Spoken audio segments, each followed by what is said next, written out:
కాబట్టి మనోధర్మం అన్నిటికంటే ప్రధానమైనటువంటి ధర్మం.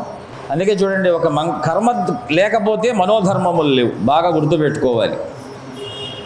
లోకంలో ఎప్పుడు కూడా కర్మ ఎందుకండి, కేవలం మానసికంగా చేస్తే సరిపోతుంది కదా అని. ఎంతకాలం మనస్సుని కర్మ లేకుండా, సాక్షి లేకుండా, ప్రమాణం లేకుండా, శ్రమ లేకుండా మీ మనస్సుని ధరించగలుగుతారు, ఎక్కడో చోట దానికి విరక్తి వస్తుంది.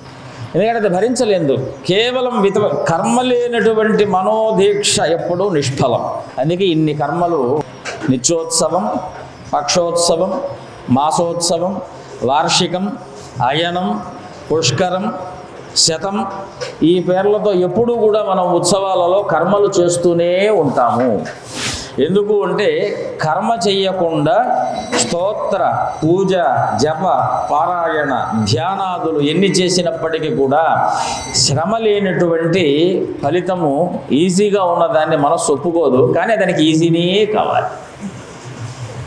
కష్టపడటానికి ఒప్పుకోదు. కష్టపడకుండా చేసేదాన్ని ఇష్టపడుతుంది. కానీ కష్టపడని దాంట్లో ఆనందాన్ని పొందనివ్వదు మనల్ని. అందుకే దేహము ముందు ఒక కర్మలో మనం పెట్టాలి, క్రమశిక్షణ. దానివలన అంగ పటుత్వం వస్తుంది.